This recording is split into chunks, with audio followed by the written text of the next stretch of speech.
সুপ্রিয় শিক্ষার্থীবৃন্দ, আমার ইউটিউব চ্যানেল কেমিস্ট্রি লার্নিং পয়েন্টে তোমাদের স্বাগত। আজ তৃতীয় দিনের মতো আমি কথা বলছি। আমরা রাসায়নিক পরিবর্তন অধ্যায়টা পড়ছি। আমি একটু ধীরে ধীরে বলছি, কারণ তোমরা যেন শুনেই লিখে ফেলতে পারো। আমরা একটু পুনরালোচনা করতেছি যে আমরা প্রথম দিন বিক্রিয়ার হার নিয়ে কথা বলেছিলাম এবং গ্রিন কেমিস্ট্রি নিয়ে আমাদের আলোচনা ছিল। গ্রিন কেমিস্ট্রিতে আমরা অ্যাটম ইকোনমি নিয়ে অঙ্ক করেছিলাম এবং এই ধরনের অঙ্ক তোমরা দেখবে। এছাড়া গ্রিন কেমিস্ট্রি কাকে বলে, একমুখী বিক্রিয়া কি, বহুমুখী বিক্রিয়া কি, এই ছোটখাটো প্রশ্নগুলি আমরা দেখব। আমরা সেকেন্ড দিনে বিক্রিয়ার হারের উপরে বিভিন্ন নিয়ামকের প্রভাব নিয়ে আলোচনা করেছিলাম এবং একটা ইম্পর্টেন্ট নিয়ামক নিয়ে আমরা আলোচনা করেছিলাম, সেটা হচ্ছে তাপমাত্রার প্রভাব। তাপমাত্রার প্রভাব ছাড়াও যেগুলি ছিল সেগুলি ছিল বিক্রিয়কের ঘনমাত্রা। আমরা বলেছিলাম বিক্রিয়কের ঘনমাত্রা বাড়লে বিক্রিয়ার হার বৃদ্ধি পায়। তোমরা সেকেন্ড ভিডিওটি দেখবে, সেখানে একটা তথ্য দেওয়া আছে যে বিক্রিয়ার ঘনমাত্রা বাড়ালে কিভাবে বিক্রিয়াটা বৃদ্ধি পায়, তার একটা উদাহরণ দেওয়া আছে। এছাড়া বিক্রিয়ার চাপ বাড়ালেও বিক্রিয়ার হার বৃদ্ধি পায়। তৃতীয়ত হচ্ছে বিক্রিয়ার তাপমাত্রা, এবং বিক্রিয়ার তাপমাত্রার উপরে পরীক্ষা করেন প্রখ্যাত বিজ্ঞানী আর্হেনিয়াস। উনি গাণিতিকভাবে যে সমীকরণটা প্রতিপাদন করেছেন তা আমরা প্রতিপাদন করেছি, সেকেন্ড ভিডিওতেই আছে। তোমরা আস্তে আস্তে দেখবে ভিডিওটা এবং আশা করি তোমরা বুঝে যেতে পারবে। আমি আবার আজকে তৃতীয় দিনের মতো সমীকরণটা লিখেছি, যে আর্হেনিয়াসের সমীকরণের ছিল log a সমান log a EA by 2.303 R 1/2। আমরা এখান থেকে দুইটা জিনিস পাচ্ছি। এটা হচ্ছে বিক্রিয়ার ব্যাক ধ্রুবক, এটা হচ্ছে আর্হেনিয়াস কনস্ট্যান্ট, আর EA এবং T মূলত হচ্ছে আমাদের বিষয়, সক্রিয়ণ শক্তি এবং তাপমাত্রা। আমরা দেখতেছি যদি তাপমাত্রাটা বাড়ে তাহলে এই রাশিটার মান ছোট হবে, তাহলে এখান থেকে বিয়োগফলটা বড় হবে, ফলে ব্যাক ধ্রুবকের মানটা বাড়বে। 1 নম্বর পয়েন্ট। কাজে আমরা বলতে পারতেছি যদি বিক্রিয়ার তাপমাত্রা বাড়ে, অর্থাৎ এই রাশিটা যদি বড় হয়, তাহলে বিক্রিয়ার হার বৃদ্ধি পাবে। এছাড়া যদি EA এটা কমে, সক্রিয় শক্তি কমে, তাহলে বিক্রিয়ার হারটা কি হবে? বাড়বে। কারণ এই রাশিটা যদি ছোট হয় তাহলে এই ভাগফলটা ছোট হবে, কাজে এখান থেকে বিয়োগ করলে আমরা বুঝতে পারবো যে এই বিক্রিয়ার মানটা বড় হবে। আমরা যদি দুইটা রিঅ্যাকশনের জন্য এই ব্যাক ধ্রুবকটা তুলনা করি, তাহলে আমাদের সমীকরণটা এটা বাদ যায়। তাহলে log K1 by K2 সমান EA by 2.303 R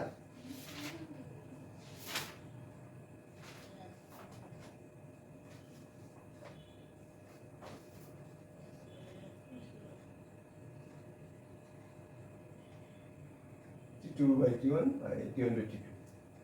কাজে আমরা এই সমীকরণ থেকে দুইটা বিক্রিয়ার ব্যাক ধ্রুবকের তুলনাও করতে পারি।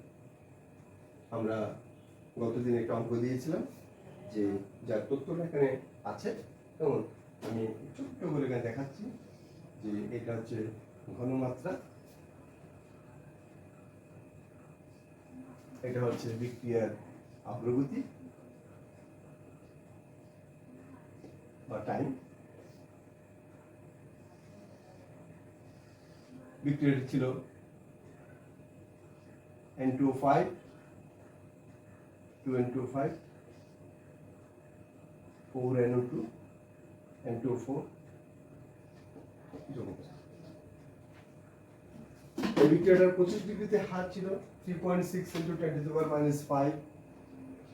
পার সেকেন্ড এবং 65 ডিগ্রিতে ছিল 4.87 × 10⁻³ পার সেকেন্ড। আমাদের প্রশ্ন ছিল এই বিক্রিয়ার সক্রিয় শক্তিটা কত হবে। আমরা রিলেটেড একটা প্রবলেম দিয়ে দিচ্ছি যে একটা বিক্রিয়া চিত্র না দিয়েও প্রশ্নটা আসতে পারে। আমরা একটা বিক্রিয়া দিচ্ছি, হাইড্রোজেন যোগ আয়োডিন 2HI 227 ডিগ্রি সেলসিয়াস তাপমাত্রায় বিক্রিয়ার বেগ ধ্রুবক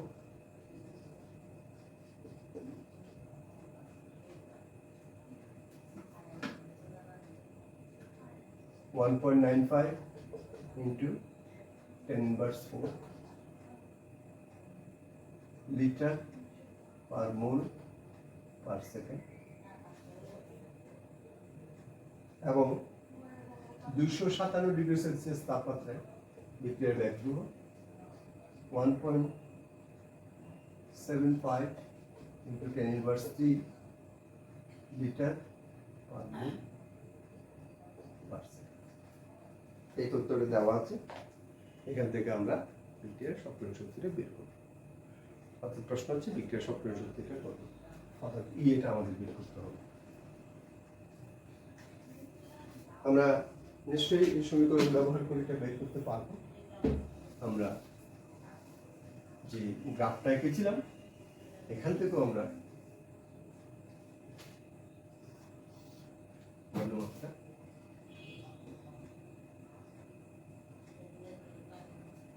টাইম সমান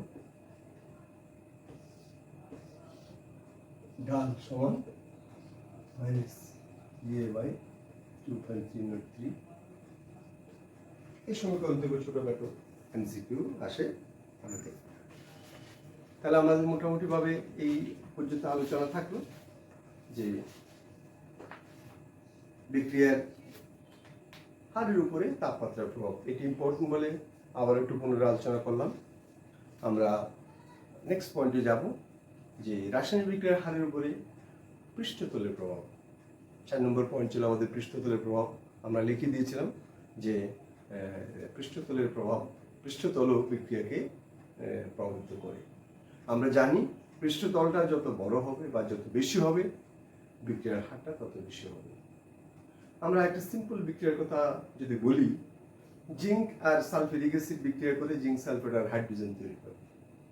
এই বিক্রিয়াতে যদি আমরা জিঙ্কের টুকরো দিই বা জিঙ্কের তার দিই, বিক্রিয়া যতটা বেশি হবে। কিন্তু যদি জিঙ্ক পাউডার নিয়ে আমরা বিক্রিয়াটা করি তাহলে দেখা যায় অনেক বেশি আগেই বিক্রিয়াটি হাইড্রোজেন গ্যাস তৈরি করেছে বা বিক্রিয়া শেষ হয়ে গিয়েছে। কারণ যত পাউডার হবে, যত ছোট হবে পৃষ্ঠতল তত বেশি হবে এবং পৃষ্ঠতল বেশি হওয়ার সাথে সাথে বিক্রিয়ার হারও বাড়বে।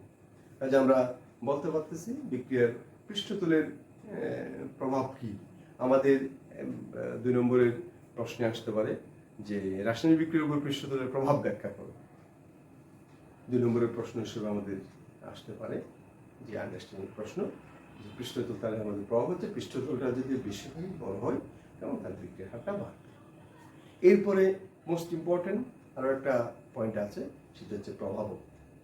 আমরা প্রভাবক নিয়ে আমাদের আলোচনা ছোট ক্লাস থেকেই আছে। প্রভাবক আমরা ছোট ক্লাসেও আমরা প্রভাবকের আলোচনা নিয়ে করেছি এবং প্রভাবক সেখানে জেনেছি। 2 ধরনের প্রভাবক আমরা জেনেছি, যে একটা হচ্ছে ধনাত্মক প্রভাবক আর হচ্ছে ঋণাত্মক প্রভাবক। তাহলে প্রভাবক বিষয়টা হচ্ছে কি, যারা রাসায়নিক বিক্রিয়াতে উপস্থিত থাকবে, বিক্রিয়া শেষে ওজনে, গঠনে এবং সংযুক্তিতে, এই 3টা কথা মনে রাখবে, যে ওজনে, গঠনে এবং সংযুক্তিতে অপরিবর্তিত থাকবে তাকে আমরা বলবো প্রভাবক। আর তার এই কাজটিকে আমরা বলবো প্রভাবন। তো প্রভাবক 2 ধরনের আমরা পড়েছি, যেমন যেটা একটা ছিল ধনাত্মক প্রভাবক আর একটা ছিল ঋণাত্মক প্রভাবক। আমরা 2টা সমীকরণ লিখতেছি যে পটাশিয়াম ক্লোরাইড, এটাকে তাপ দিলেই পটাশিয়াম ক্লোরাইডের অক্সিজেন তৈরি হয়। কিন্তু এই বিক্রিয়ায় যদি আমরা ম্যাঙ্গানিজ ডাইঅক্সাইড ব্যবহার করি, তাতে কম তাপেই বা বিক্রিয়ার গতিটা অনেক বৃদ্ধি পায়। কাজে এখানে ম্যাঙ্গানিজ ডাইঅক্সাইড ধনাত্মক প্রভাবক হিসেবে কাজ করে। তাহলে ম্যাঙ্গানিজ ডাইঅক্সাইডের কি ভূমিকা থাকলো, যে এরা বিক্রিয়ার তাপমাত্রা কমালো এবং বিক্রিয়া আগের থেকে অনেক দ্রুত গতিতে শেষ হলো। কোনোভাবে ঋণাত্মক প্রভাব, আমরা পারহাইড্রল একটা যৌগ জানি। পারহাইড্রল এটা হচ্ছে হাইড্রোজেন পারঅক্সাইডের জলীয় দ্রবণ, যেটা মূলত ঘাটা পরিষ্কার করার কাজে আমরা ব্যবহার করি। এই পারহাইড্রলে 30% হাইড্রোজেন পারঅক্সাইড থাকে, কিন্তু হাইড্রোজেন পারঅক্সাইড বিয়োজিত হয়ে পানি এবং অক্সিজেন হয়ে যায় বিধায় এই পারহাইড্রলে যদি দীর্ঘদিন হয়ে যায় তাহলে 30% আর থাকে না। অর্থাৎ এই পারহাইড্রলটা হাইড্রোজেন পারঅক্সাইড কমে যাওয়ার কারণে তার অ্যাক্টিভিটি নষ্ট হয়ে যায়। তো এইটার অ্যাক্টিভিটি যেহেতু নষ্ট না হয় বা পারহাইড্রলে হাইড্রোজেন পারঅক্সাইড যদি না ভাঙে, সেই কারণে আমরা ফসফরিক অ্যাসিড মিক্স করে দিই। তাহলে পারহাইড্রলের মাঝে যদি আমরা একটু ফসফরিক অ্যাসিড মিক্স করে দিই, তাহলে আমাদের কি হবে না, যে পারহাইড্রল জিনিসটা ঠিক থাকবে, যে বা ফসফরিক অ্যাসিড হাইড্রোজেন পারঅক্সাইডের বিয়োজনটাকে কমিয়ে দিবে। কাজে আমরা বলতে পারছি যে কেউ কেউ বিক্রিয়ার গতি বাড়ায়, আবার কেউ কেউ বিক্রিয়ার গতি কমায়। সেক্ষেত্রে লক্ষ্য করবে যে এই দুইটা প্রভাবক ছাড়াও আমাদের ইন্টারমিডিয়েট ক্লাসে আরো দুই ধরনের প্রভাবকের কথা উল্লেখ রয়েছে। একটা নাম হচ্ছে অটো প্রভাবক, আর একটা হচ্ছে আবিষ্ট প্রভাবক। আমরা এটা নতুন দেখে আলাদাভাবে করতেছি, যে ওই দুইটা আমাদের পুরনো ছিল। অটো প্রভাবক, অটো এই শব্দের অর্থ হচ্ছে অটোমেটিক, অর্থাৎ প্রভাবক হিসেবে আমরা কোনো জিনিস যোগ করব না, কিন্তু বিক্রিয়া থেকে উৎপন্ন যে কোনো একটি পদার্থ যখন প্রভাবক হিসেবে কাজ করবে তখন আমরা তাকে বলবো অটো প্রভাবক। আমরা এমন একটা বিক্রিয়ার উদাহরণ দিচ্ছি, অক্সালিক অ্যাসিড, এটা হচ্ছে oxalic acid, potassium permanganate plus sulphuric acid, manganese sulphate, potassium sulphate, পানি। আমি ব্যালেন্স করলাম না, ব্যালেন্সের এমন দরকার নেই। এটা হচ্ছে পটাশিয়াম ম্যাঙ্গানিজ 7, এটা ম্যাঙ্গানিজ 2 তে পরিণত হয়। এই বিক্রিয়া যখন আমরা শুরু করি তখন দেখা যায় বিক্রিয়ার হার অনেক কম, কিন্তু যে মাত্র বিক্রিয়াতে প্রোডাক্ট তৈরি হয়ে ম্যাঙ্গানিজ সালফেট তৈরি হয় তখন দেখা যায় যে বিক্রিয়ার হার অনেক অনেক বেড়ে যায়। তো প্রশ্ন আসে যে কেমনে বুঝলাম যে এখান থেকে কোনটা অটো প্রভাবক হিসেবে কাজ করবে? আমরা জানি পানি তো নিশ্চয়ই প্রভাবক হিসেবে কাজ করবে না, কার্বন ডাইঅক্সাইড গ্যাস উড়ে যাবে। কাজে এইটা এবং এটা ছাড়া এইটা এদের দুজনের একজনই বিক্রিয়াতে প্রভাবক হিসেবে কাজ করছে। এবার আমরা বিক্রিয়ার শুরুতে আলাদা করে যে এই দুইটা জিনিসের ম্যাঙ্গানিজ সালফেট দিয়ে যখন বিক্রিয়াটা শুরু করি তখন দেখা যায় যে বিক্রিয়ার গতি আগেই বেড়ে গেছে। কাজেই বোঝা যায় যে বিক্রিয়াতে Mn2+ তৈরি হওয়ার সাথে সাথে বিক্রিয়ার হার অনেক বেশি হয় বা বৃদ্ধি পায়। কাজেই ম্যাঙ্গানিজ সালফেট এখানে অটো প্রভাবক হিসেবে কাজ করবে। লক্ষ্য করে ম্যাঙ্গানিজ সালফেট কিন্তু বিক্রিয়ার একটু প্রোডাক্ট, এটা আমরা বাইরে থেকে দিই নেই, এটা বিক্রিয়াতেই তৈরি হয়েছে এবং এই কারণে আমরা বলতেছি এটা অটো প্রভাবক। আমরা তাহলে অটো প্রভাবকের সঙ্গে কি পেলাম? অটো প্রভাবকের সঙ্গে যদি বলতে হয় আমরা এভাবে বলবো, যে সমস্ত পদার্থ বিক্রিয়ায় তৈরি হয়ে নিজেই প্রভাবক হিসেবে ভূমিকা পালন করে বা বিক্রিয়ার গতি ত্বরান্বিত করে, তাকে আমরা বলবো অটো প্রভাবক। এবার আমরা বলছি আবিষ্ট প্রভাবক। আবিষ্ট প্রভাবকটা কি জিনিস? তাহলে আমরা একটু উদাহরণ লিখলে এটা বেশি ভালো বোঝা যাবে। আবিষ্ট প্রভাবক, আবিষ্ট প্রভাবক বলতে আমরা বুঝবো যে একজনের প্রভাবে যদি আরেকজন প্রভাবিত হয়।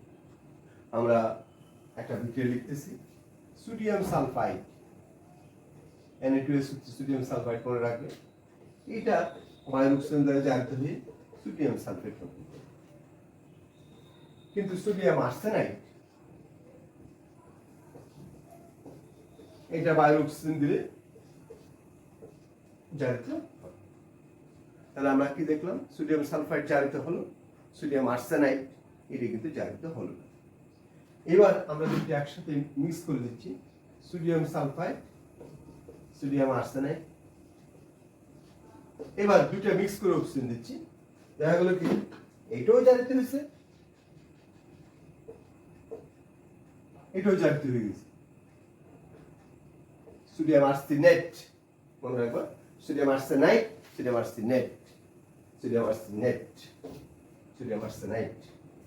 তাহলে একটু আগে আমরা দেখলাম সোডিয়াম সালফাইড, সোডিয়াম আর্সেনাইড জারিত হয় নাই, কিন্তু এখন যখন ওটাকে মিক্স করে দুইটার সাথে মিক্স করে দিচ্ছি তখন দেখা গেল কি দুজনেই জারিত হয়ে গেছে। কাজেই আমরা বুঝতে পারতেছি সোডিয়াম সালফাইডের প্রভাবে সোডিয়াম আর্সেনাইড জারিত হয়েছে। কাজে এখানে আমরা সোডিয়াম সালফাইডকে আবিষ্ট প্রভাব হিসেবে আবিষ্ট প্রভাব বলছি। তাহলে আবিষ্ট প্রভাব যদি আমাদের সংজ্ঞা আসে বা পরীক্ষা আসে, আমরা কি লিখবো? আমরা উদাহরণটা আগে ব্যবহার করব, ব্যবহার করে আমরা বলবো যে যে যখন কোনো রাসায়নিক বিক্রিয়া একের প্রভাবে অন্যজন প্রভাবিত হবে, একের দ্বারা অন্যজন প্রভাবিত হবে। উদাহরণটা দেওয়ার পরে তুমি লিখবা যে এখানে বিক্রিয়ায় সোডিয়াম সালফাইডের প্রভাবে সোডিয়াম আর্সেনাইড জারিত হয়েছে। কাজে সোডিয়াম আর্সেনাইড, সোডিয়াম সালফাইড বিক্রিয়াতে একটি অটোপ্রভাব। আমরা আরো দুইটা সংজ্ঞা এখানে পড়বো, যে একটা হচ্ছে প্রভাবক বিষ, আর হচ্ছে প্রভাবক বর্ধ। এগুলিও খুব ইম্পর্টেন্ট শর্ট নোট, পরীক্ষায় প্রায় সময় আসে। এবং প্রভাবক বিষ কাকে বলবো? প্রভাবক বিষ, প্রভাবক বিষ আমরা তাদেরকে বলবো যারা বিক্রিয়ায় যে প্রভাবক হিসেবে ভূমিকা পালন করে তার প্রবণ ক্ষমতাটাকে নষ্ট করে দেয়। আমরা এমন একটা বিক্রিয়ার কথা বলতেছি, সালফার ডাইঅক্সাইড, অক্সিজেন, এখানে প্লাটিনাম তার জালি প্রভাবক হিসেবে কাজ করে, বিক্রিয়াতে সালফার ডাইঅক্সাইড তৈরি হয়। তাহলে প্রভাবক ছিল প্লাটিনাম, কিন্তু এই বিক্রিয়াতে যদি আর্সেনিক অক্সাইড মিক্সার, প্লাটিনাম তার সাথে যদি আর্সেনিক অক্সাইড থাকে, তাহলে দেখা গেল যে প্লাটিনাম আর প্রভাবক হিসেবে কাজ করতেছে। কাজে আমরা বলতে পারছি কি যে আর্সেনিক অক্সাইড হলো প্রভাবক বিষ। তাহলে যে সমস্ত পদার্থ বিক্রিয়ায় প্রভাবকের প্রবণ ক্ষমতা নষ্ট করে দেয় তাকে আমরা বলতেছি কি প্রভাবক বিষ। এবার আমরা আলোচনা করতেছি প্রভাবক বর্ধক। প্রভাবক বর্ধক কাকে বলবো? তাহলে সঙ্গত কারণে আগে সংজ্ঞা থেকে আমরা বুঝতে পারতেছি যারা প্রভাবকের প্রবণ ক্ষমতা আরো বাড়িয়ে দেবে তাদেরকে আমরা প্রভাবক বর্ধক বলবো। নিশ্চয়ই এমন একটা বিক্রিয়া হচ্ছে আমাদের খুব কমন বিক্রিয়া, নাইট্রোজেন যোগ 3 হাইড্রোজেন, খুবই কমন বিক্রিয়া। এই বিক্রিয়া আয়রন প্রভাবক হিসেবে ব্যবহৃত হয়, কিন্তু এই বিক্রিয়াতে মলিবডেনাম বা ভ্যানাডিয়াম পেন্টঅক্সাইড, এই দুটো যে কোনো একটা মলিবডেনাম বা ভ্যানাডিয়াম পেন্টঅক্সাইড উপস্থিত থাকে, তাহলে বিক্রিয়ার গতি আর অনেক বেশি বৃদ্ধি পায়। কাজে বিক্রিয়াতে ভ্যানাডিয়াম পেন্টঅক্সাইড বা মলিবডেনামকে আমরা কি বলবো? প্রভাবক বর্ধক। আমরা আর দুটো সংজ্ঞার কথা এখানে বলবো, যে একটা হচ্ছে সমসত্ব প্রভাবন, সমসত্ব প্রভাবন, প্রভাবন এবং অসমসত্ব প্রভাবন, অসমসত্ব প্রভাবন। আমরা কাকে বলবো? সমসত্ব প্রভাবন, অসমসত্ব প্রভাবন কাকে বলবো? যখন বিক্রিয়ায় বিক্রিয়ক এবং উৎপাদ একই ফেজে থাকে,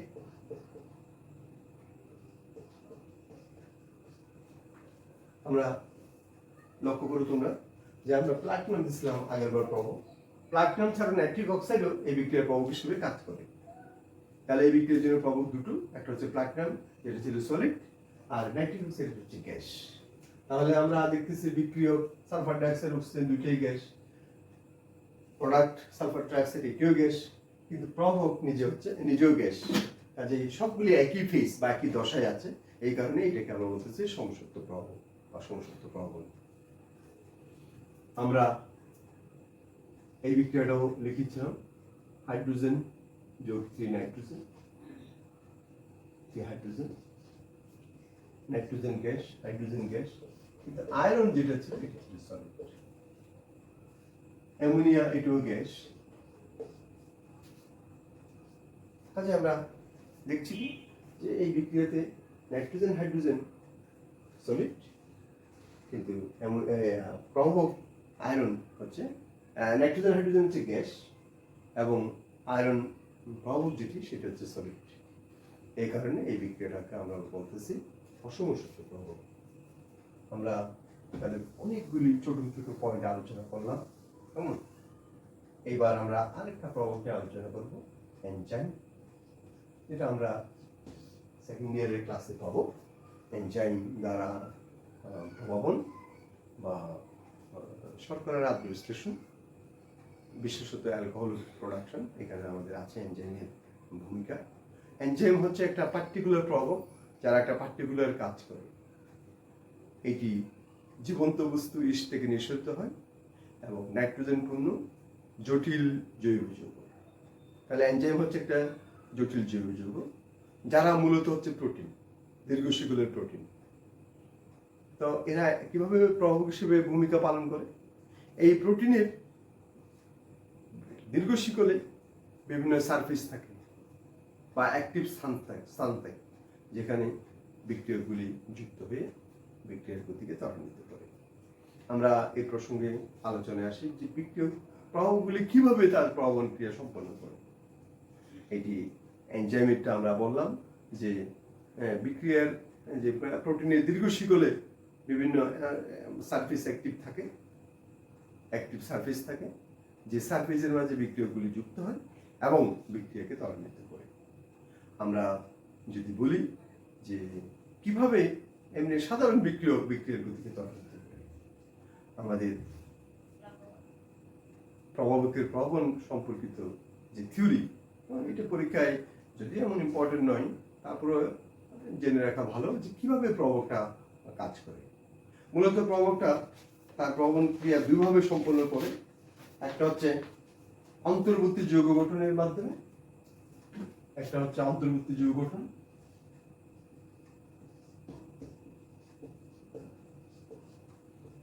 সেকেন্ড পয়েন্ট হচ্ছে অধিশোষণের।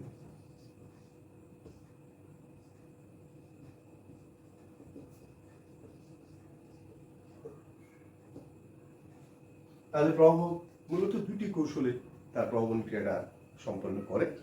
একটা হচ্ছে অন্তর্বর্তী যৌগ গঠন আর একটা হচ্ছে অধিশোষণ। অন্তর্বর্তী যৌগ গঠন এর হচ্ছে যে প্রভাবক তার পৃষ্ঠতলে, তার যে পৃষ্ঠতল সেখানে যে তার অ্যাক্টিভ স্থান থাকে, এই স্থানে বিক্রিয়কগুলিকে বিক্রিয়কের সাথে যুক্ত হয়ে একটা অন্তর্বর্তী যৌগ গঠন করে, পরে যেটি ভেঙে নতুন উৎপাদ করতে হয়। অধিশোষণের ক্ষেত্রে একই, তার সারফেস অ্যাক্টিভ স্থানে ওই বিক্রিয়কগুলি অ্যাবজর্ব হয়ে যায়, ওখানে যৌগ তৈরি হয় না, মূলত এখানে শুধু অ্যাবজর্ব হয়ে যায়। আর আগের ক্ষেত্রে যৌগ তৈরি হয় বা মধ্যবর্তী একটি যৌগ তৈরি হয়।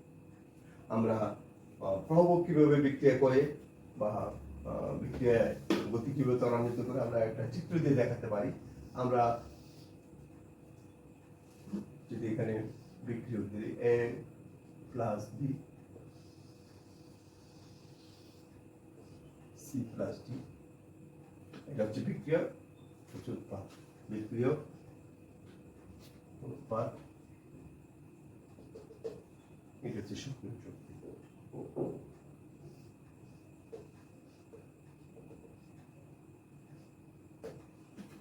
এটা হচ্ছে অবস্থান্তর অবস্থা। অর্থাৎ বিক্রিয়কটা অবস্থান্তর অবস্থায় যেতে যে পরিমাণ শক্তির প্রয়োজন হবে তাকে আমরা বলতেছি সক্রিয়ণ শক্তি। তাহলে সক্রিয়ণ শক্তি আমরা ওই যে সমীকরণে সক্রিয় শক্তি পেয়েছিলাম, সেটা হচ্ছে আর কিছুই নয়, একটা বিক্রিয়া করার উপযুক্ততা অর্জন করার জন্য যে পরিমাণ শক্তির প্রয়োজন হয় বা যে পরিমাণ শক্তি লাগে তাকে আমরা বলতেছি সক্রিয় শক্তি। আর প্রভাবক থাকলে এই সক্রিয় শক্তিটা কমে যায়। প্রভাবক ছাড়া এটিও সক্রিয় শক্তি, প্রভাবক সহ। তাহলে বিক্রিয়ার প্রভাবক কি কাজ করলো? ওই বিক্রিয়ার সক্রিয় শক্তিটাকে কমিয়ে দিল বা হ্রাস করলো। ফলে ইন আদার ওয়ার্ডস বিক্রিয়ার জন্য একটা নতুন পদ তৈরি করলো। আমাদের পরীক্ষায় প্রায় সময় প্রশ্ন আসে যে প্রভাবক বিক্রিয়ার জন্য বিকল্প পদ তৈরি করে ব্যাখ্যা করো। আমরা বলবো যে হ্যাঁ, প্রভাবক বিক্রিয়ার জন্য একটা নতুন বিকল্প পদ তৈরি করে, কারণ প্রভাবক ব্যবহার করলে বিক্রিয়ার সক্রিয় শক্তি কমে যায়। কাজে বিক্রিয়া আগে যে পথে ঘটতো পরে আর সে পথে ঘটে না, নতুন পথে ঘটে, অর্থাৎ সেটা বিকল্প পথে বিক্রিয়াটা সংঘটিত হয়। সুপ্রিয় শিক্ষার্থীবৃন্দ, মোটামুটি প্রভাবকের ভূমিকা এই পর্যন্ত। আমরা এখানে অনেকগুলি পয়েন্ট আলোচনা করলাম। প্রভাবক বিষ, প্রভাবক বর্ধক, সমসত্ব প্রভাবক, অসমসত্ব প্রভাবক, এনজাইম, এই সমস্ত সংজ্ঞাগুলি তোমরা বই থেকে উঠিয়ে রাখতে পারো বা আমার কথা থেকেও যদি কিছু বুঝতে পারো লিখে নিতে পারো। এছাড়া চার ধরনের প্রভাবক: ধনাত্মক প্রভাবক, ঋণাত্মক প্রভাবক, অটো প্রভাবক, আবিষ্ট প্রভাবক। এই 4 ধরনের প্রভাবক কাকে বলে এটাও পরীক্ষায় প্রায় সময় আসে। তাছাড়া রাসায়নিক বিক্রিয়ার প্রভাবকের প্রভাব আলোচনা করো, এটাও 2 নম্বরের প্রশ্ন হিসেবে আসে। এছাড়া বিক্রিয়ার পৃষ্ঠতলের ক্ষেত্রফল, বিক্রিয়ার চাপ, বিক্রিয়ার ঘনত্ব, এগুলি যেহেতু আসেই। তো এই পর্যন্ত আজকে আমাদের কথা থাকবে এবং পরবর্তীতে আমরা রাসায়নিক সমঅবস্থার দিকে যাব। তো তোমরা সবাই ভালো থাকবে, নিয়মিতভাবে ক্লাস শুনবে এবং 4র্থ ক্লাসে আমরা রাসায়নিক সমঅবস্থা নিয়ে আলোচনা করব। রাসায়নিক সমঅবস্থার উপরেও বিষয়টাও খুবই গুরুত্বপূর্ণ, পরীক্ষায় প্রায় সময় এখান থেকে প্রশ্ন আসে এবং আমরা যে গত 2টা সৃজনশীল প্রশ্ন দিয়েছি, এই 2টা প্রশ্ন সম্পর্কে কোনো কোয়ারি থাকলে আমাকে জানাবে এবং সাথে সাথে যে বিষয়বস্তুগুলি তোমাদের বোধগম্য হচ্ছে কিনা এই বিষয়েও মতামত দেবে। সবাইকে আবারও শুভেচ্ছা।